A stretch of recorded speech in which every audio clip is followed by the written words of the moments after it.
네, 이번 시간은 우리가 7-3 수소 원자 스펙트럼에 대해서 한번 공부를 해보도록 하겠습니다. 우리가 전 시간에 빛은 이중성을 가진다고 했어요. 그래서 그것을 이용을 해서 우리가 이제 원자들이 어떤 형태의 전자들의 모양을 가지고 있는지를 우리가 이제 측정을 하게 되는데, 제일 처음 이제 가장 간단한 원소가 뭐예요? 수소 원자죠. 그래서 우리가 수소 원자를 한번 먼저 확인을 해 보려고 하는 겁니다. 처음에 뭐냐면, 일단은 원자를 이제 고온이나 전기 방정 속에 두면 특정한 진동수를 갖는 어떤 빛이 나온다는 거예요. 그걸 이제 어떻게 확인했냐면 스펙트럼이라는 걸로 확인을 하거든요. 스펙트럼은 이제 연속 스펙트럼이라는 게 있고 선 스펙트럼이라는 게 있어요. 연속 스펙트럼은 어떻게 나왔어요? 우리가 빛을 이제 그 앞에서 누가요? 뉴턴이 프리즘을 통해서 통과시켜 보니까 어떻게 됩니까? 연속적인 빛이 나오더라. 그래서 400나노메타에서 700나노메타 사이에 빛이 뭐예요? 가시광선으로 이렇게 나왔었는데, 이 원자들을 어떻게 빛을 쏘여서 한번 프리즘을 통과시켜 보니까 어떻게 나오는 거예요? 그림처럼 어떻게 나와요? 400나노메타에서 700나노메타까지 연속적인 빛이 나오는 게 아니고 어떤 하나의 선으로 나오더라는 겁니다. 그래서 처음에 이제 보호가 이제 수소 모형을 이제 제안을 했는데, 보호가 제안하기 전에 누가 이제 먼저 이것을 가지고 이제 연구를 하게 됐냐면 수학자인 리드버그라는 사람이에요. 수학자이기 때문에 이제 원자가 뭐 어떻게 생겼는지, 뭐 전자가 어떤 건지 그런 건 잘 모르는 상황입니다. 그래서 이 수학자는 어떻게 했느냐면, 이 화학자들이나 물리학자들이 이 원자들의 스펙트럼을 이제 다 찍었단 말이에요. 빛을 통해서. 그러니까 어떤 불연속적인 스펙트럼이 나오더라. 그 불연속적인 스펙트럼이 나오는 것을 이 사람이 수학식을 만들어내게 된 겁니다. 그래서 이 사람이 람다분의 1은 R 가로 M 제곱분의 1 마이너스 N 제곱분의 1 해가지고 이 사람이 리드버그라는 사람이 이 식을 만들어내게 됐어요. 그래서 이 식을 통해서 우리가 이제 뭐 밑에 보시면 라이만 계열, 발머 계열, 파션 계열, 브리킷 계열, 푼트 계열이라는 이 계열들이 나오게 된 겁니다. 그래서 이게 뭐 자외선 영역, 가시광선 영역, 적외선 영역이 나오는데, 이걸 나중에 이제 제가 보호 모델하고 이렇게 연결해서 제가 말씀을 드리겠습니다. 뒤에 가서. 그래서 이 리드버그라는 사람이 만들어낸 이 수학식을 가지고 이제 보호가 어떻게 했느냐, 이걸 이제 화학에 적용을 시킨 겁니다. 그러니까 원자에 적용을 시켰다라는 거죠. 그래서 이제 이 보호의 원자 모형은 지금 현재 우리가 사용하고 있는 모형하고는 좀 틀립니다. 틀리고, 이제 이거는 그냥 고전역학적인 모형이에요. 그러니까 일반적으로 뉴턴이 이야기했던 뭐예요? 고전역학을 그대로 가지고 와서 쓴 원자 모형입니다. 그래서 이것은 어떤 원소만 적용이 되느냐? 수소형에만 적용이 되는 거예요. 나머지에는 적용이 되지를 않습니다. 그래서 어떻게 이야기했느냐? 이제 이 보호가 이제 수소 원자 내의 전자는 핵주위를 오직 허용된 특정 원형 궤도를 따라 움직인다. 무슨 소리예요? 지금 원자가 있는데 원자 주위에 중간에는 뭐가 있어요? 그렇죠? 핵이 있죠. 원자 중심에 핵이 있고 주위에 뭐가 있다? 그렇죠? 전자가 이렇게 돈다는 겁니다. 이 전자는 특정한 뭘 가지고 원형 궤도를 가지고 돈다. 간단하게 이야기하면 뭐예요? 태양을 중심으로 해서 수성, 지구, 뭐 이런 거, 금성 이런 것들이 도는 거하고 똑같단 말이에요. 그래서 이렇게 그 다음 궤도, 이런 식으로 이런 궤도가 있다. 그래서 이 궤도를 따라 어떻게 한단 말이에요? 이 전자가 돌고 있다라는 겁니다. 그다음에 이 궤도의 이제 뭐예요? 에너지 차이는 바로 누가? 리드버그라는 사람이 계산한 그 계산식에 의해서 이 궤도와 이 궤도 사이에 이제 에너지 차가 생기는 겁니다. 그래서 이제 그 그림이 이제 뒤에 보게 되면 그림을 그려 놓았어요. 그래서 이제 이 궤도를 뭐 K, 이제 뭐 이걸 L, M, 그 다음을 이제 N이라고 이렇게 표시를 한 겁니다. 이렇게 표시를 하고 이제 어떻게 했느냐. 그럼 이제 어떻게 해서 빛들이 앞에서 제가 뭐라고 했습니까? 이제 원자들을 어떻게 원자들을 이제 프리즘을 통과시켜 보면 빛을 이렇게 선으로 나온다고 했단 말이에요. 그럼 이 선들이 어떻게 해서 나왔느냐? 바로 이것을 이제 리드버그가 계산식을 만들어냈고 보호가 이제 이걸 이제 우리 원자에 적용시킨 건데 뭐예요? 이 전자가 이렇게 올라간단 말이에요. 그럼 요 위에 올라가겠죠? 에너지를 받게 되면. 그 다음 어떻게 된단 말이에요? 다시 떨어집니다. 이때 뭐가 나온다? 이제 빛이 나오게 됩니다. 이때 빛이 바로 뭐다? 요 빛이 되는 거예요. 그 다음 여기 있던 전자가, 그러니까 여기 있던 전자가 여기만 올라갈 수 있는 게 아니고 더 올라갈 수도 있겠죠. 높은 에너지를 받게 되면 더 올라가서 떨어진다. 그러면 이제 그 다음 게 될 거고, 더 올라가서 떨어지면 그 다음 게 될 수도 있고, 또 어떤 빛은 어떻게 됩니까?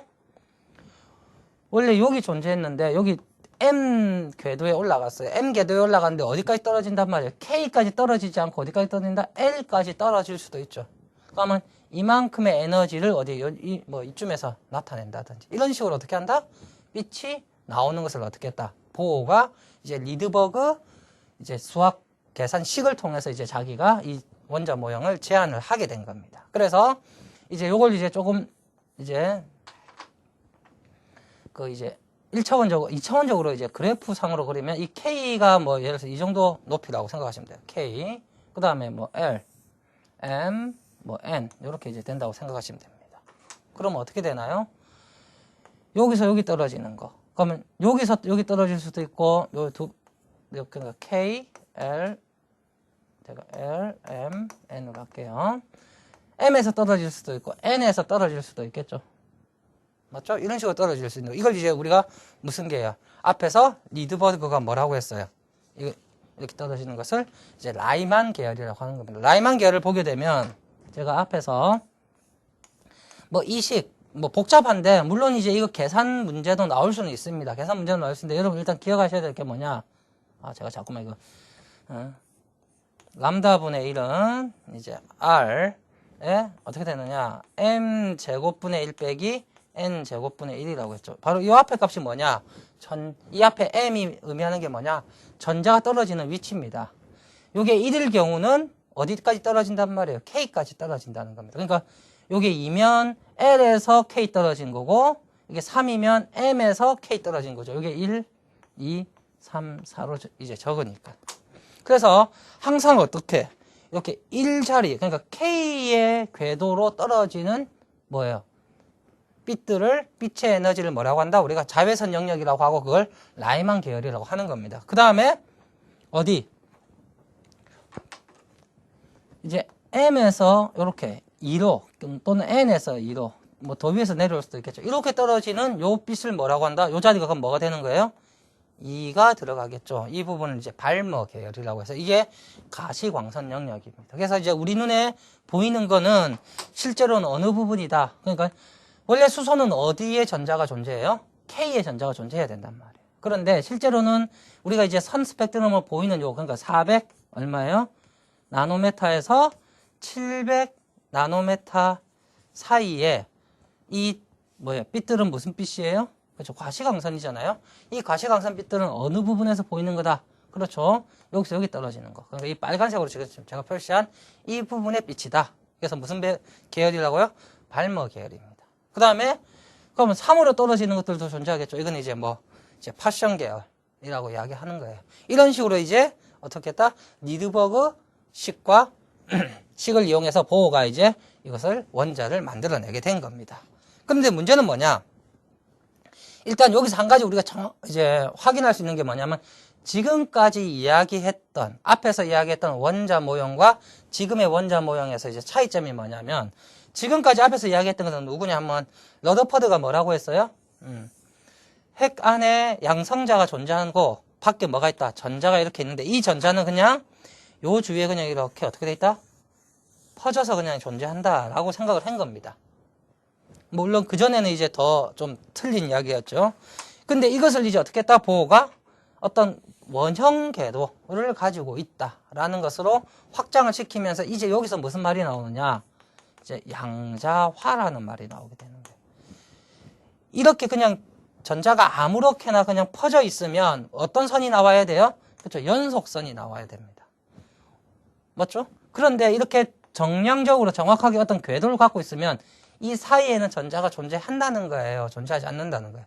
존재하지 않는다라는 거죠. 존재하지 않기 때문에 어떻게 됩니까? 정확하게 어떤 궤도만으로 올라가야 되기 때문에 뭐가 존재한다? 양자화되어 있다. 그래서 여기서 이제 양자화가 첫 번째로 나오는 겁니다. 물론 보호의 모형이 맞다 틀리다. 틀리다는 거예요. 조금은. 이제 물론 틀리지만 이 말을 이제 결국은 첫 번째 쓸 수 있는 이제 상황이 만들어진 거고요. 그 다음 두 번째는 뭐냐? 이제 여기서 문제가 뭐냐? 보호는 이 전자가 하나 있을 때는 문제가 안 돼요. 그러니까 수소 경우, 수소나 또는 헬륨도 헬륨 자체로는 안 되지만 헬륨 플러스를 만들어서 계산해보면 맞습니다. 이거 전자가 하나 있는 거기 때문에. 리튬의 경우도 그래요. 리튬은 플러스는 안 되지만 리튬 2 플러스로 만들어서. 그러니까 전자가 다 몇 개 있는 거예요? 전자가 하나가 존재하게 되면 어떻게 된다? 이 이제 보호의 모형이 맞더라는 겁니다. 그런데 이제 2개 이상은 어떻습니까? 안 맞죠? 안 맞아져요. 그래서 어떤 것만 알 수 있느냐? 정성적인 것만 알 수 있습니다. 대략적으로 어떻게? 대략적으로 여기서 이렇게 떨어지는구나, 이렇게 대략 떨어지는구나는 알 수 있지만 정확한 값은 어떻다? 2개 이상일 때는 우리가 확인할 수 없더라라는 겁니다. 그래서 이제 양자와의 이제 초기 모형이 이렇게 만들어진 거예요. 이 다음부터 시작해서 이제 많은 사람들이 이제 이 원자에 대한, 그러니까 전자가 과연 핵에서 어떻게 존재하는지를 이제 연구하기 시작한 겁니다. 그게 이제 역사적인 이야기가 또 조금 나와요. 물론 이제 여러분들이 이제 이야기를 하게 되면 조금 재미없습니다. 또 재미없고, 제가 이야기했듯이 우리가 이 장은 주로 어떤 이야기를 많이 한다고 했어요? 제가 물리적인 이야기를 좀 많이 한다고 했습니다. 저는 뭐예요? 저는 화학자입니다. 여러분도 지금 화학을 듣고 있기 때문에 화학적인 개념을 원하지 물리적인 개념을 원하지는 않을 거란 말이에요. 저도 마찬가지예요. 저도 물리적인 개념 많이 이야기를 안 하겠습니다. 또 그리고 제가 앞 시간에 제가 뭐라고 이야기를 했느냐면, 우리 화학자들은 조금 어떻다? 물리학자들이 계산한 어떤 결과적인 것만 우리가 사용을 한다라고 제가 이야기를 했었어요. 그래서 우리는 그 결과가 중요한 겁니다. 그 과정은 그래도 여러분들이 아무것도 모르고 결과만 아는 것보다는 그래도 좀 이제 어떤 내용인지를 알고 결과를 아는 것이 조금 이제 좋을 것 같아서 제가 이제 교재에도 실어 놓았고 제가 설명을 좀 드리려고 하는 겁니다.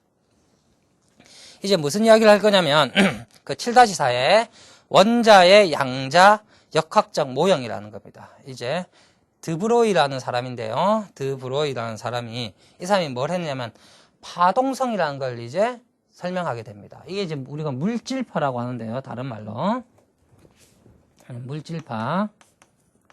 물질파라고 이야기를 합니다. 물질파. 다시 이야기하면 지금 보세요. 지금 이 전자들은 어떤 무게를 가지고 있습니다. 그래서 입자성을 가지고 있느냐, 어떻게? 파동성을 가지고 있느냐, 이제 그걸 설명하려고 하는 거예요. 지금 보호에서 보게 되면 이 어떤 궤도를 갖고 돕니다. 맞죠? 일정한 궤도를 돌아요. 그러면 우리가 보기에는 뭘 처음 보입니까? 그렇죠. 이거 다 입자로 설명할 수가 있습니다. 우리 똑같이 뭐 지구나 뭐 수성이나 금성이 돌듯이 어떤 핵주위를 돌듯이 태양주위를 돌듯이 돈다라고 하는 거예요. 그런데 이 드브로이라는 사람이 뭘 했다? 물질파, 다시 하면 파동성이 있다라는 것을 이제 어떻게 했느냐? 설명을 하게 되어요. 왜냐면 우리가 빛은 앞에서 뭐라고 했습니까? 빛은 그렇죠. 입자성도 있고 파동성도 있다라고 이야기를 했죠. 그래서 그것에서 이제 이 사람이 파동성 이야기를 하게 되고, 이 파동성이 나중에는 우리가 이제 양자역학에서 조금 사용을 하게 돼요. 사용을 하게 되는데 어쨌든 봅시다. 이 사람은 무슨 이야기를 했느냐면, 이 사람의 중요한 이야기가 뭐냐면 항상 어떤 V라는 속도로 움직이는 질량 N인 입자는 파장이 람다인 정류파의 성질을 갖는다라는 겁니다. 그 다음에 정류파가 되기 위해선 파의 길이가 궤도의 원주와 일치하여야 한다라는 거예요. 무슨 소리냐면, 조금 이제 쉽게 제가 설명을 할게요. 여기에 뭐가 있다? 쉽게 하면 어떤 그 입자가 있다고 생각합시다. 이 입자가 바로 이렇게 날아가지 않는다는 거예요. 우리가 보통 생각하기에는 어떻게 날아가야 돼요? 여기서 움직인다라고 하면 이렇게 바로 날아가야 됩니다. 그래서 우리가 이제 운동 에너지 2분의 1 mv 제곱 이런 식으로 이제 사용을 한다라는 거죠. 그런데 이 사람의 의미는 뭐냐? 이제 이거는 이제 전자에 이제 적용시키려고 이 사람이 이런 이야기를 했어요. 가긴 가는데 이렇게 가는 게 아니고 어떻게 가느냐? 이렇게 휘어서 간다는 거예요. 그러니까 어떤 파동을 가지고 간다는 겁니다. 그런데 이제 갈 때 이렇게 갈 수도 있고, 또는 어떻게 갈 수도 있느냐? 이렇게 갈 수도 있고요. 또는 이렇게 갈 수도 있고, 또는 이렇게 갈 수도 있다라는 거예요. 중요한 건 뭐냐면 항상 요 끝이 항상 어디 와야 된다? 이 자리에 와야 되는 거예요. 그러니까 처음 시작한 위치 있죠? 이 자리에 와야 되는 거예요. 이게 바로 뭐냐? 정류파라는 거예요. 그래서 이거는 이 파장이 얼마입니까? 이건 1이죠. 이거는 2분의 1, 이건 2분의 뭐예요? 3. 이거는 2 이렇게 되는데 이제 어쨌든 정확하게 한 부분. 그러니까 이렇게는 안 된다는 겁니다. 예를 들어서 이렇게는 갈 수가 없다는 거예요. 아시겠죠? 요거하고 요거는 같지 않죠? 그러니까 이거는 좀 더 가야지 어떻게 돼요? 더 가야지만 요 선에 이제 연결이 되는 거죠. 우리 기타 줄을 생각하시면 돼요. 기타 줄을 보시면 간단하게 하면 여기하고 여기가 어떻게 돼 있습니까? 기타 줄 묶여져 있죠. 그래서 이 기타를 딱 치게 되면 어떻게 됩니까? 이 기타 현이 이렇게 움직인단 말이에요. 여기서 몇 번을 움직이든 관계 있어요, 없어요? 관계없이 항상 처음하고 끝은 어떻게 돼 있습니까? 연결되어 있다라는 게 바로 뭐냐? 드 브로이가 이제 주장하는 이제 입자들이 뭐 가지고 있는 파동성을 의미하는 거예요. 이게 이제 어떻게 설명했느냐면 보호의 모형하고 이제 보호의 모형에서 조금 확장이 되는 겁니다. 보호의 모형은 어떻게 된다? 그냥 이렇게 돈다라는 겁니다. 그런데 드 브로이는 어떻게 이야기를 했느냐? 이거 제가 조금 크게 그릴게요. 이렇게 도는데 전자가 이제 드 브로이는 어떻게 이야기를 했느냐? 이 자리에서 이제 시작을 하게 되면 이렇게 돈다. 중요한 건 뭐냐? 여기서 이 자리에 그대로 와야 된다는 거예요. 제가 그 다음에 이제 페이지에 제가 그림을 제가 해놨는데 이거 경우는 하나, 둘, 셋, 넷, 5개네요. 맞죠? 하나, 둘, 셋, 넷, 5. n이 얼마냐? 5인 형태입니다. 제가 그러니까 B번을 그린 거예요. 이렇게 돼야지 뭐 어떻게 되느냐? 전자는 항상 어떻게 돼요? 이 자리를 계속 돌 수 있습니다. 그러면 무슨 성질이 생기느냐? 우리가 앞에서 파동에는 보강 간섭이라는 게 있었고 상쇄 간섭이라는 게 있었어요. 왜 이 사람이 이야기를 했느냐면 이렇게 돌아야지만 뭘 할 수 있다. 항상 보강 간섭에 의해서 그 자리를 계속 유지할 수가 있다는 거예요. 그런데 만약에 C번처럼 어떻게 된다 이것이 원이 이렇게 있으면 이렇게 된다고 합시다. 지금 여기서 요 자리에 안 오고 어떻게 되느냐 이렇게 된다고 생각을 해보세요. 그럼 이제부터 문제가 생깁니다. 요 자리부터 이제 이렇게 되면 어떻게 되느냐 이런 식으로 이렇게 이제 어떻게 돼요? 제가 좀 그림이 이상할 수도 있는데 아이고, 이렇게 됩니다. 그러면 이제 자꾸만 어떻게 되느냐 이런 부분에서 뭐가 생기는 거예요? 그러니까 이런 부분 차이가 반대가 되기 때문에 뭐가 생긴다? 상쇄 간섭이 생겨서 결국은 어떻게 됩니까? 이거의 값이 없어져 버리겠죠. 제로가 돼버리는 상황이 만들어진다는 거예요. 그래서 그것을 어떻게 하기 위해서 방지하기 위해서 이 사람은 항상 어떻게 한다? 이런 형태로 이동한다라고 이제 이야기를 하게 된 거예요. 그래서 그 밑에 수식이 하나가 나옵니다. 어떻게 나오느냐?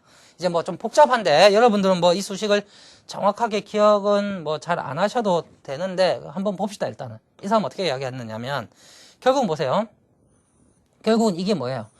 이것이 이렇게 돌아가는 게 이게 뭐하고 똑같아야 된다? 원주하고 똑같아야 된다고. 그래서 수소 원자 내의 전자가 정류파처럼 거동한다면 파의 길이는 정확히 궤도의 원둘레와 똑같아야 된다라는 겁니다. 그래서 이 사람은 2파이 R은 원주에 구하는 공식이죠. 뭐 갑자기 화학 하는데 갑자기 뭐 수학이 나오니까 여러분이 어려울 좀 이제 싫어할 수도 있는데 이 부분은 어쩔 수 없습니다. 수학이 좀 나와야 되기 때문에. 그래서 이거는 항상 어떻다? 아까 제가 정수배의 파장을 가진다고 했어요. 그래서 n 이제 람다라는 이제 식으로 이제 나타낼 수가 있고 그 다음에 또 하나의 식이 이제 필요한데 이게 뭐냐면 이거는 우리가 저 물리에서 이제 가지고 온 거예요. 뭐냐면 각 운동량의 양자화 가설에 의해서 어떤 식이 하나가 있느냐면 이거 이제 전자의 질량입니다. 이거 m2로 적은 거는 VR은 이제 n 2파이 h라는 이건 이제 플랭크 이제 상수를 의미하는 건데 이런 식이 있어요. 그래서 이 드 브로이가 이 식과 이 식을 어떻게 했느냐 이제 합치게 됩니다. 보세요. 잘 보시면 2파이니까 이걸 이쪽으로 옮기면 되죠. 그 다음에 m이 v를 이쪽 우변으로 이항을 시키게 되면 어떻게 됩니까? 2파이r은 m2 v의 nh 이렇게 되겠죠. 그러면 위에 거하고 밑에 거하고 2파이r로 어떻게 됩니까? 같아지죠. 그럼 이거 두 개 어떻게 할 수 있어요? 연결시킬 수 있다. 그럼 n 람다는 m2 v의 nh. 그럼 이거 약분이 되겠죠. 이렇게 되면 이제 뭐가 된다? 이제 파장의 식이 이제 구하게 됩니다. 이거의 의미가 뭐냐면 이제 여러분들 이제 이것을 기억을 하실 게 뭐냐면 우리가 파장을 뭘로 구할 수 있느냐? MV로 구할 수 있는 거예요. 그러니까 질량하고 속도로 구할 수 있는 거예요. 그러니까 다시 이야기하면 뭐냐? 지금까지 우리가 보통 이야기했던 뭐예요? 입자들은 항상 어떤 운동을 한다? 직선 운동을 한다라고 생각을 하는 겁니다. 그런데 여기서 뭐냐? 전자들이 운동을 하긴 한단 말이에요. 운동을 하는데 이 운동하는 것이 뭐하고 관련이 있다? 그렇죠. 진동하고, 그러니까 파장하고 관련이 있다. 파동하고 관련이 있다는 겁니다. 왜 이런 이야기를 할 수 있다? 바로 빛 때문에 그렇죠. 빛이 뭐가 있기 때문에 입자성과 파동성을 어떻게 하기 때문에 동시에 가지기 때문에 그렇습니다. 아시겠죠? 그러면 왜 아까 저기 앞에서 이야기했던 수소의 저런 궤도, 그러니까 그냥 이렇게 돌면 안 되느냐는 거예요. 이렇게 돌면 왜 안 되느냐는 겁니다. 왜 항상 이렇게 파동을 가지고 무슨 간섭? 보강 간섭이 생겨야지만 되느냐? 그 이야기를 제가 적어 놓은 거예요. 밑에 뭐라고 했느냐면 수소 원자의 경우는 보호 이론에 의해서 에너지 주기가 정확히 설명될 수 있다. 그러나 뭐 이제 헬륨과 같은 것은 설명할 수 없다라고 돼 있죠. 그 다음 이야기를 봅시다. 전자가 고정된 궤도상에서 핵 주위를 지속적으로 회전한다는 개념은 회전 운동하는 하전 입자는 반드시 에너지를 어떻게 한다? 손실하여서 언젠간 핵에 충돌해야 되는 고전 전자기학의 이론과 모순된다는 거예요. 무슨 소리냐면 만약에 핵에 제가 다시 그릴게요. 핵에 이렇게 전자가 있다고 합시다. 이게 음이고 이게 안에가 양이에요. 그러니까 음하고 양이 가지고 있기 때문에 어떻게 됩니까? 자꾸만 뭘 하려고 해요? 붙으려고 한단 말이에요. 그러면 이 녀석은 계속 이 원운동을 한다고 생각해 보세요. 그러면 무슨 에너지가 자꾸 만들어집니까? 운동 에너지가 만들어지거든요. 운동 에너지가 만들어지게 되면 어떤 문제가 생깁니까? 이게 가면 갈수록 자꾸만 어떻게 돼요? 이 자기의 에너지가 자꾸만 줄어들게 됩니다. 그러니까 어떻게 돼요? 돌면 돌수록 자꾸만 이렇게 나선형처럼 이렇게 돌아서 어떻게 된다? 안으로 결국 가서 여기에 붙어야 된다라는 거예요. 이게 바로 뭐냐? 고전 역학에 의해서 이야기하는 전자기학의 이론이에요. 이런 두 개의 이제 인력을 나타낼 수 있는 이런 반대 전하가 존재하게 되면. 아시겠죠? 그래서 이제 이런 것을 배제하기 위해서 이걸 이야기한 겁니다. 보세요. 이거는 이제 어떻게 됐느냐? 좀 간단하게 이야기하면 결국은 들어가려고 하는데 한 바퀴 돌고 나서요. 한 바퀴 돌고 나서 들어가고 싶은데 다시 이 자리를 간다고 생각해 보세요. 그러면 여기서 어떻게 됩니까? 한 번 더 가기 때문에 아까 이야기했던 보강 간섭이 일어나게 되면 그만큼 에너지가 더 높아지겠죠. 그것이 바로 뭐다? 이렇게 안으로 들어가려고 하는 힘을 어떻게 한다? 상쇄시켜주는 역할을 한다. 이제 이렇게 접근을 하시면 돼요.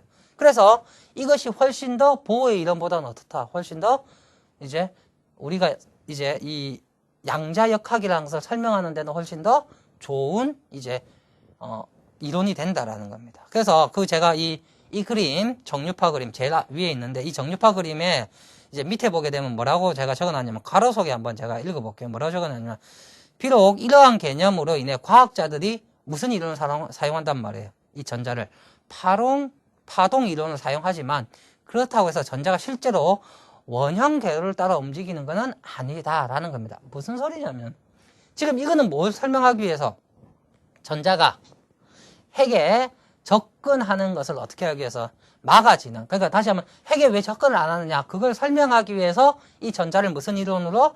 파동 이론으로 설명을 한 겁니다. 하지만 전자가 이렇게 도는 것은 아니다라는 거예요. 다시 한번 이렇게 원형으로만 도는 것은 아니다라는 겁니다. 그걸 이제 나중에 뒤에 가시면 슈레딩거라는 사람이 이제 그것을 이제 어떤 식을 통해서 이제 설명을 하게 됩니다.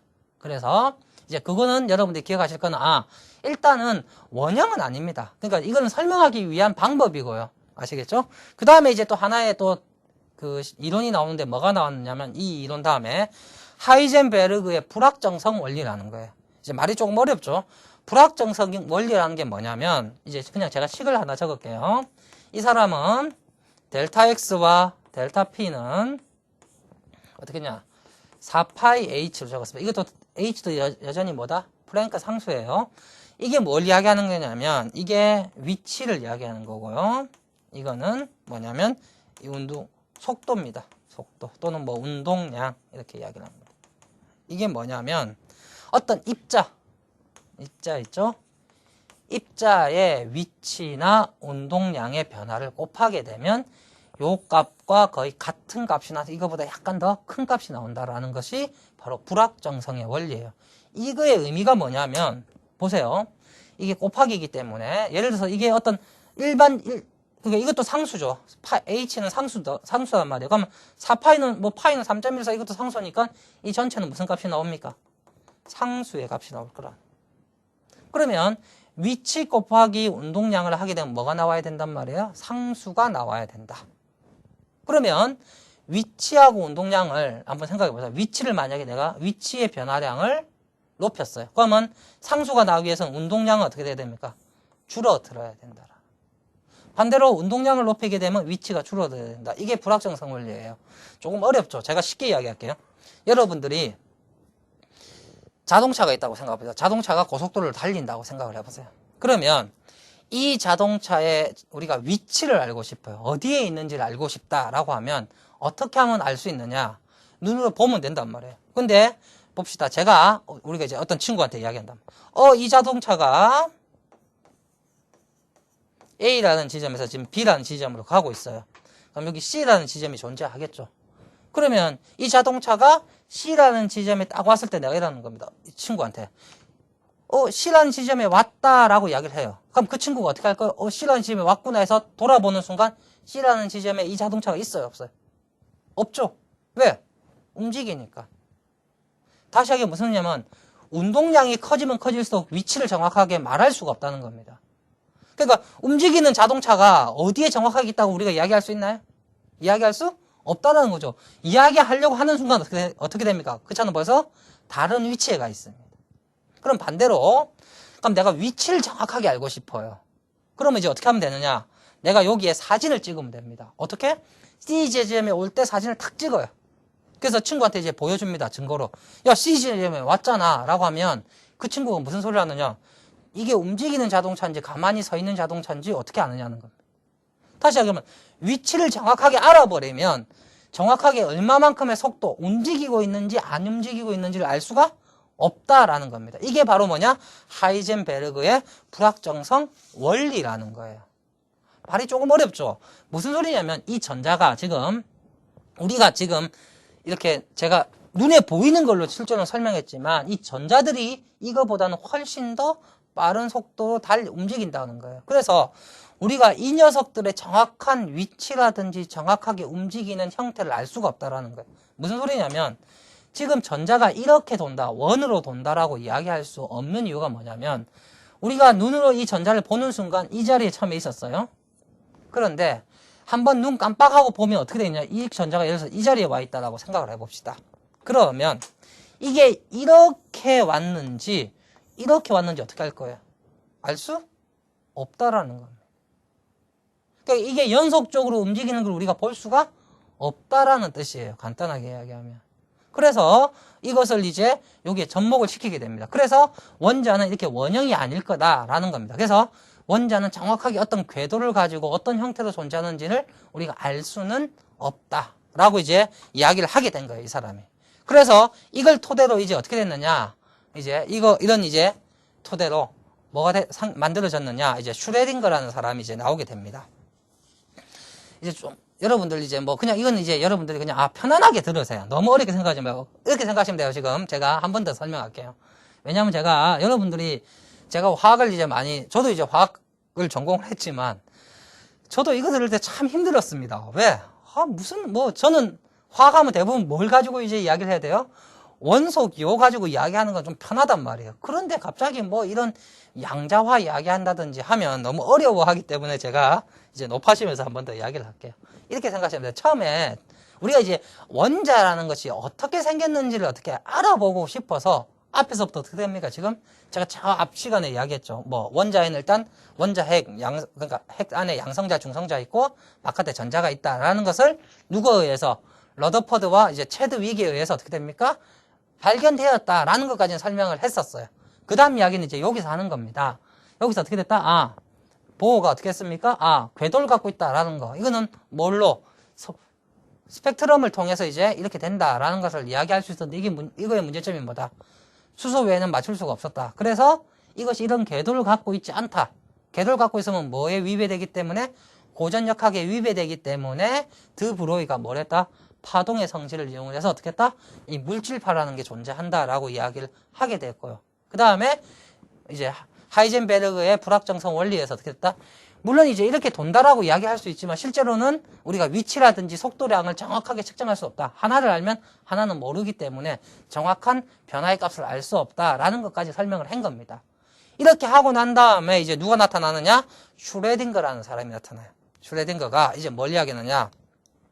바로 이 물질파를 이용을 해서 그 다음에 불확정성 원리를 이제 이 사람이 적용을 시켜서 어떤 계산 공식을 하나 만들어냅니다. 이 공식 정확한 공식은 몰라도 됩니다. 이제 뭐냐? 이제 여러분이 보게 되면 그 아주 간단한 공식이 하나 나와요. 뭐가 나옵니까?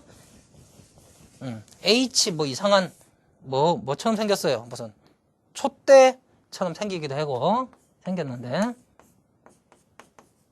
이제 이걸 프사이라고 읽습니다. 프사이는 뭐 크사이라고 이제 보통 읽습니다. 이제 이 H 프사이는 이 프사이예요. H는 뭐냐면 해밀턴 연산자라는 겁니다. 해밀턴 연산자. 이거는 이제 뭐냐면 원자의 전자들의 총 에너지예요. 간단하게 하면 총 에너지고 이건 총 에너지고 이거는 어떤 전자의 실제 에너지입니다. 이게 이 식이 엄청나게 복잡해요. 이 식은 몰라도 됩니다. 우리 화학자들은. 중요한 건 뭐냐면 이 식을 통해서 이제 뭐가 나오느냐. 이게 간단하게 이야기하면 여러분들 방정식이라고 생각하시면 돼요. 예를 들어서 봅시다. AX제곱 플러스 제가 간단하게 이야기할게요. C는 제도다라고 이야기를 하게 되면 여기서 어떤 해의 값이 나옵니다. 맞죠? 해의 값이 나오게 되는데 여러분 보세요. A라는 값이 주어졌어요. A라는 값이 만약에 1이라는 값으로 주어졌다고 생각을 해봅시다. 그러면 이 어떤 해가 나오게 예를 들어서 어떤 값이 얼마가 나와야 된다고 합시다. 얼마가 나와야 되면 이것이 정수의 값이 나오기 위해서는 그러니까 실근이 나오기 위해서는 B와 C의 값도 어떻게 돼요? 정해져야 되겠죠. 그 다음에 2라는 값이 나왔다고 생각해 봅시다. 2라는 값이 또 정해되면 B와 C의 값도 또 정해지겠죠. 이런 식으로 어떻게 된다? 이제 해가 생기게 된 거예요. 그러니까 이 슈레딩거 방정식을 통해서 어떻게 됐느냐? 이게 방정식인데 이거에 해가 몇 개가 생기느냐? 3가지의 해가 생기더라는 겁니다. 이 3가지의. 우리는 이 3가지 해를 결과만 가지고 우리가 이제 설명을 하는 거예요. 이 3가지 해가 어떻게 되느냐? 이걸 이제 우리가 뭐라고 하냐면 양자수라고 합니다. 양자수. 아시겠죠? 그래서 슈레딩거 방정식을 통해서 나온 겁니다, 이게. 그래서 이것이 이제 양자수인데 이걸 이제 어떻게 하느냐? 아까 제가 2차 방정식 AX제곱 플러스 BX 플러스 C면 A는 뭐의 개수가 됩니까? X제곱의 개수가 되고 B는 X의 개수가 되고 C는 상수가 되겠죠. 바로 그 개념이에요. A의 값은 항상 X제곱의 개수이기 때문에 A 값하고 B 값하고 B 값을 A 값에 쓸 수는 없단 말이에요. 물론 같은 값일 수도 있죠. A도 1이고 B도 1일 수도 있단 말이에요. 근데 A가 나타내는 1과 B가 나타내는 1은 어떻다? 틀린 1이죠. 아시겠죠? 그 이야기입니다. 그래서 3가지의 양자수가 나옵니다. 계산을 해보니까 일단은 무슨 양자수가 있느냐? 이 3가지 해가 이제 3가지 해가 처음에는 어떻게 나오느냐? 첫 번째 해. 그러니까 아까 이야기했던 A라고 생각하시면 돼요. 그거는 어떤 값이 나오느냐? 1, 2, 3, 4 이런 식으로 값을 적을 수 있더라는 겁니다. 그 다음에 두 번째 해는 그러니까 요 1에서 적용되는 두 번째인데요. 1에서 적용되는 건데 어쨌든 두 번째 해들은 0, 1, 2, 3 이런 식으로 올라가는 값들이 나오더라. 제가 일단 이렇게만 이야기를 할게요. 먼저 3의 경우는 어떻게 나오느냐? 마이너스 3, 마이너스 2, 마이너스 1, 0, 1, 2, 3 이런 값들이 나오더라. 이 세 가지의 어떤 조합으로 만들어지더라 라는 겁니다. 이게 바로 슈레딩거 방정식이라는 걸 통해서 나오는 해들이에요. 그래서 이제 이 해들을 이제 어떻게 합니까? 앞에서 이야기했던 제가 방정식에서 생각하면 2차의 개수, 1차의 개수, 상수로 이렇게 나눌 수가 있어. 그래서 첫 번째 나오는 이것을 이제 우리가 뭐라고 부르느냐? 이제 주양자수라고 부릅니다. 주양자수. 이것이 의미하는 게 뭐냐? 이제 전자의 껍질이에요. 전자의 껍질이라고 이야기하면 조금 나중에 이제 그거하고 헷갈릴 수 있는데, 이제 그러니까 이거는 궤도, 이렇게 할게요. 그냥 궤도 함수의 크기라고 할게요. 그러니까 전자가 돌고 있는 궤도 함수의 크기. 우리 보호 모형에서 이야기하면 뭐예요? K, L, M, N 이런 겁니다. 알겠죠? 그 다음에 이거는 우리가 이제 무슨 양자수라고 부르느냐, 뭐 여러 가지 말로도 불러요. 부양자수라고 부르기도 하고, 부양자수 또는 뭐 이제 제가 적어놓기는 각운동량 양자수라고 부르기도 합니다. 알겠죠? 이거는 주양자수가 어떤 값을 가지느냐에 따라서 아까 앞에서 제가 이야기했죠. AX제곱 플러스 BX 플러스 C라고 합시다. 그러면 A 값이 정해져 버리면 A 값에 의해서 B와 C 값이 어떻게 됩니까? 변화가 일어나겠죠. 알겠죠? 그러니까 A 값에 의해서 B가 C가 변하는 겁니다. 그래서 이 부양자수는 바로 이 주양자수의 값에 의해서 어떻게 된다? 변할 수 있는 겁니다. 알겠죠? 그 다음에 세 번째 이것을 우리가 뭐라고 부르느냐? 이걸 이제 우리가 자기양자수라고 불러요. 자기양자수. 뭐 이렇게 이제 이야기를 합니다. 이제 여러분들이 뭘 이제 알아야 되느냐? 제가 이제 그 전체 내용을 제가 한꺼번에 이야기를 하기 때문에 여러분들이 조금 잘 정리를 하셔야 돼요. 그래서 어떻게 제가 지금 이야기할 거냐 봅시다. 주양자수 값이 일단은 쉽게 제가 설명할게요. 주양자수 값이 1, 2, 3, 4 이렇게 나온다고 했어요. 그러면 주양자수가 예를 들어서 1이라는 값을 가졌다고 합시다. 그럼 이건 이제 아까 보호에서 이야기하면 어떤 부분이냐? K의 궤도함수예요. 이 에너지를 가지고 있는 이제 궤도함수의 크기인데 이게 1이라는 크기를 가지게 되면 부양자수는 어떤 해를 가지느냐? 제로라는 해를 가지더라는 겁니다. 제로라는 해. 그러니까 0이 가지는 거예요. 간단하게 제가 이렇게 할게요. A를 1을 쓰니까 B는 얼마가 나온다? 0을 넣어야 된다는 거예요. 그래야지만 이 값이 맞아지더라는 거죠. 그 다음에 자기양자수도 얼마가 나오느냐? 0이라는 값이 나오더라라는 겁니다. 아시겠죠? 그 다음에 그럼 이거 2를 넣어봤어요. 2를 넣어보니까 어떻게 되느냐? 이제 이걸 조금 제가 다시 적을게요. 왜냐면 좀 길어서 앞에 가고 여러분들이 이제 혼돈할 수 있으니까 2를 넣었어요. 2를 넣으니까 어떻게 되느냐? 부양자수 값이 0도 되고 1도 되더라는 거예요. 그러면 A 값이 2고 그럼 B 값이 0 또는 뭐가 돼요? 1이 되죠. 그러면 0 넣었을 때 C 값과 1을 넣었을 때 또 C 값이 틀려지겠죠. 그러니까 0을 넣었을 때는 얼마가 나오느냐? 0이 나오더라는 거예요. 1을 넣으니까 어떻게 되느냐? 1을 넣으니까 어떻게 되느냐? 여기서 마이너스 1도 되고 0도 되고 1도 되더라는 거예요. 이렇게 몇 가지? 3가지가 나오더라는 거예요. 3을 넣게 되면 어떻게 되느냐? 이제 자, 좀 이렇게 3을 넣게 되면 0, 1, 2가 나오더라. 제가 이 정도까지만 적으면 여러분들 4, 5, 6은 여러분들이 할 수가 있어요. 대강 어떻게 이렇게 되는구나. 뭐예요? 여러분들 이거 IQ 검사할 때 많이 하죠, 이런 거. IQ 검사할 때라든지 우리 수열 이런 거 할 때 이제 좀 하는데 그럼 봅시다. 이제 요값 얼마일까요? 앞에 거하고 비교를 해보면 어떻게 됩니까? 그렇죠. 0. 아시겠죠? 0이 나옵니다. 요거는 마이너스 1, 0, 1이 나오더라는 거예요. 이건 어떻게 될까요? 그럼 이제 이거 조금 이제 이제 회전이 빠른 친구들은 바로 나옵니다. 마이너스 2, 마이너스 1, 0, 1, 2 이렇게 나오더라.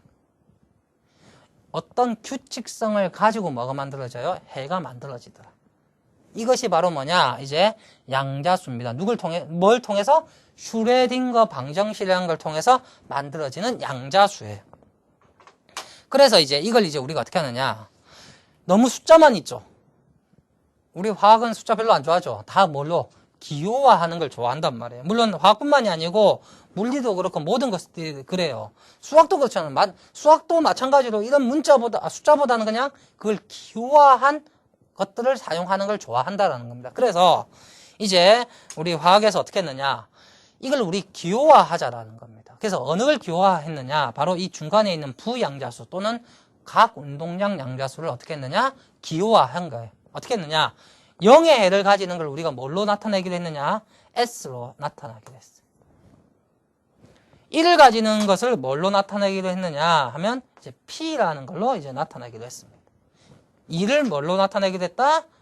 이제 D로 나타내기로 했습니다. 3은 이제 F, 4는 G, 5는 H 이렇게 갑니다. 그러니까 여기서부터는 그 3부터는 F, G, H 이제 알파벳 순으로 나가게 되는 거예요. 이렇게 이제 나타내기로 했습니다. 요 숫자는 그대로 쓰기로 했어요. 그러면 요것을 의미한다. 요것을 나타내고 싶다. 그럼 어떻게 나타낼 수 있다? 그렇죠. 1, S, 이제 제로가 되겠죠. 만약에 이제 나타낸다면. 요거의 경우는 2S 제로.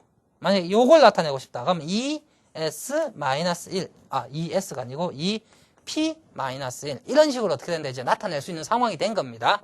일단 여기까지만 여러분이 정리를 하시고요.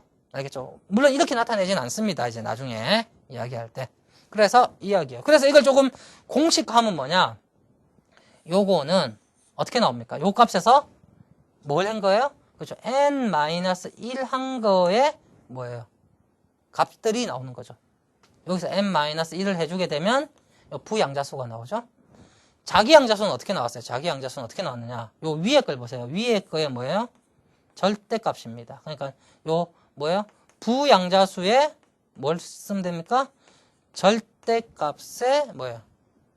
안에 있는 정수값이에요. 그럼 1이니까 마이너스 1부터 1 사이의 정수니까 마이너스 1, 0, 1.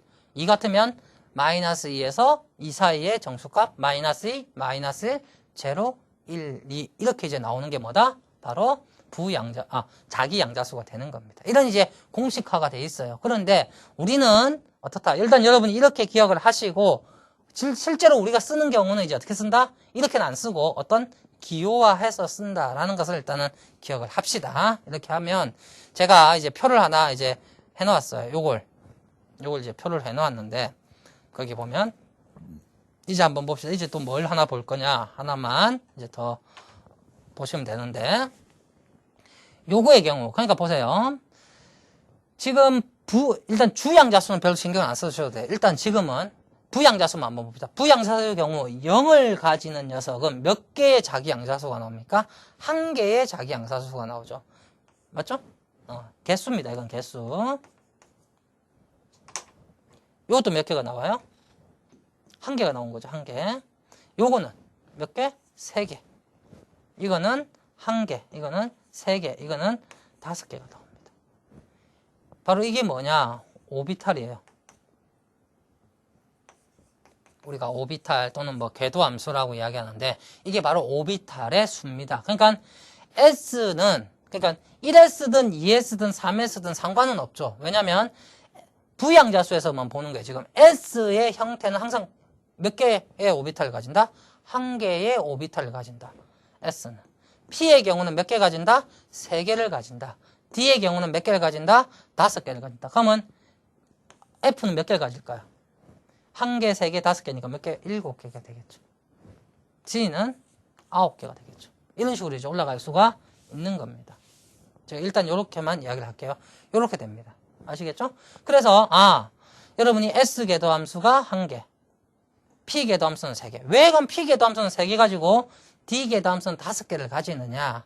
이제 그거는 뒤에 가서 이제 이야기를 조금 하겠습니다. 아시겠죠? 이렇게 해서 나온 게 바로 뭐다? 지금 양자수라는 거고요. 이게 바로 누구에 의해서? 슈레딩거 방정식에 의해서 나오게 된 겁니다. 그런데 우리가 양자수는 몇 개의 양자수를 쓰냐? 실제로는 4개를 씁니다. 4개. 이제 마지막 하나가 남아있어요. 그게 뭐냐면 이제 스핀 양자수라는 겁니다. 스핀 양자수라는 게 뭐냐? 이거는 이제 슈레딩거 방정식에서 나오는 해는 아닙니다. 해는 아닌데 어떻게 되냐면 이 오비탈 아까 요 안에 그러면 지금 이런 해를 가지는 이제 해가 있겠죠. 그럼 이런 해를 가지는 뭐가 있다는 말을 하고 같으냐면 전자가 있다라는 겁니다. 근데 이런 해를 가지는 전자가 몇 개 있느냐? 2개가 있어요. 그러니까 다시 이야기하면 이 오비탈의 개수에 몇 개가 들어갈 수 있냐? 이 오비탈이라는 궤도함수에 몇 개가 들어갈 수 있냐? 2개가 들어갈 수 있다는 겁니다. 조금 쉽게 이야기하면 아까 앞에서 보호 모형으로 실제로 이야기하면 보호 모형으로 핵 주위에 궤도가 있다고 했죠. 이렇게. 요 궤도 안에 몇 개의 전자가 최대 들어갈 수 있다. 2개가 들어갈 수 있다라는 겁니다. 간단하게 이야기해서. 이렇게 2개가 들어갈 수 있기 때문에 요 2개가 들어가는 것을 또 어떻게 해줘야 돼요? 표시를 해줘야 됩니다. 그 표시하는 방법이 뭐냐? 바로 스핀 양자수예요. 그래서 2개가 들어가게 되면 하나는 시계 방향으로 회전하고 하나는 반시계 방향으로 회전해서 서로의 합력이 뭐가 되게끔 0이 되게끔 만들어주는 겁니다. 이게 바로 뭐냐? 스핀 양자수라는 겁니다. 그래서 스핀 양자수는 이제 우리가 다른 거는 다 정수인데 이것만은 뭐냐? 분수로 나타납니다. 하나는 플러스 2라는 값을 가지고 하나는 플러스 2분의 1이라는 값을 가지고 하나는 마이너스 2분의 1이라는 값을 가진다라고 이제 우리가 표시를 해요. 근데 이거는 뭐 그냥 그렇다라는 것만 기억하시고 나중에 우리는 이것도 어떻게 한다? 이런 숫자를 안 쓰고 다른 어떤 형태로 사용을 하게 됩니다. 화학에서는. 그래서 이렇게 정리를 하게 돼요. 보세요. 좀 말이 조금 어려웠을 수도 있는데 이렇게 생각하시면 돼요. 왜 이 슈레딩거 방정식이 나왔느냐? 간단하게 이야기하면 모든 전자들의 무엇을 붙여주기 위해서 나왔냐면 번호를 붙여주기 위해서 나왔다 생각하시면 돼요. 그러면 예를 들어서 이 속에 있는 거, 예를 들어서 이 자리에 있는 녀석의 번호는 뭐가 됩니까? 만약에 이 자리에 전자가 있다가 하면 210가 되겠죠. 맞죠? 210라는 번호를 갖고 있는다는 겁니다. 우리가 여러분들 학교에 가든지 어디서든지 무엇을 많이 쓰냐면 번호라는 걸 많이 씁니다. 왜 번호를 많이 쓸까요? 학교에서 여러분들 다 번호가 있죠. 맞죠? 담임 선생님이 아닌 사람은, 그러니까 그 반에 있는 담임 선생님이 아닌 경우는 다른 반에 있는 담임 선생님이나 다른 분들은 여러분들의 이름을 가지고는 여러분들이 어떤 특성을 가지고 있는지를 알지 못해요. 하지만 번호를 보면 뭘 알 수 있어요? 여러분이 어떤 특성을 가지고 있는지 알 수 있습니다. 뭡니까? 첫 번째 예를 들어서 앞에 어떤 값이 있다. 그럼 몇 학년인지 몇 학번인지를 알 수가 있는 거예요. 보통 지금은 지금 10학번이죠? 10이죠. 제가 옛날 저는 90년대 살았기 때문에 90년대 학번이기 때문에 10학번이다. 그럼 10 어떻게 나간다면 여러분들 대학 학번을 받으면 그럼 10이란 말 뜻이 뭐야? 이 친구는 몇 년도에 입학했다? 그렇죠. 10년도에 입학했구나. 또는 11년도에 입학했구나. 무슨 08년도에 입학했구나. 그걸 알 수가 있는 거란 말이야. 그러면 중간에 있는 게 예를 들어서 여러분의 학과라든지 이런 걸 나타내는 또 고유 번호입니다. 그래서 예를 들어서 01이다. 01이면 문과겠구나. 국문학과겠구나. 이런 걸 이제 알아내는 거고요. 그 다음에 그 마지막에 있는 게 여러분의 고유한 번호죠. 여러분들 이제 그 번호를 학교에서 생년월일로 이제 하는 경우도 있고 또는 가나다 순으로 하는 경우도 있고 우리 중학교나 고등학교나 초등학교 때는 뭘로 자로 합니까? 저 때는 키순으로 했어요. 요즘 키순으로 아마 안 할 겁니다. 왜? 그것도 인권 침해이기 때문에. 그래서 저는 이제 항상 이제 앞번호에 있었습니다. 10번 이하에서 전 살았지만 우린 키 작은 사람이 1번이었기 때문에 어쨌든 그런 식으로 이제 나타낸단 말이에요. 그러면 많은 사람들이 어떻게 할 수 있어요? 이걸 봄으로써 이것이 어느 위치에 있는지 어떤 형태로 있는지를 알아낼 수가 있는 겁니다. 예를 들어서 지금 08학번 정도가 일반 학습을 듣는다. 그러면 어떻게 생각할 수 있어요? 제 입장에서 이 친구는 휴학을 했든지 맞죠? 또는 그때 학점이 너무 안 좋아서 어떻게 합니까? 다시 재수강을 한다든지 이런 경우라는 것을 우리가 쉽게 알 수 있는 겁니다. 아시겠죠? 바로 양자수라는 것이 바로 그런 개념이에요. 이 양자수가 나타난 것이. 그런데 제가 뭐라고 했습니까? 화학에서는 이런 그냥 숫자로 쭉쭉쭉쭉 적어놓으면 보기가 어떻다? 조금 싫다. 그래서 어떻게 한다? 약간의 문자와 약간의 기호들을 넣어서 이제 어떻게 하자? 이것들을 나타내자라는 겁니다. 아시겠죠? 그래서 이 원자 오비탈에 이제 그런 나타내는 방법. 그 다음에 이 0, 1. 그러니까 이 부양자수가 이제 중요하게 되는데 이 부양자수의 0, 1. 이런 것들이 무엇을 나타내고 자기 양자수의 0, 마이너스 1, 0, 1 이것이 무엇을 나타내는지는 다음 시간에 제가 이야기를 하도록 하겠습니다. 알겠시겠죠? 그래서 이번 시간에 이 부분을 잘 정리를 여러분들이 하셔가지고 다음 시간 강의를 잘 들으시기 바랍니다. 예, 수고하셨습니다.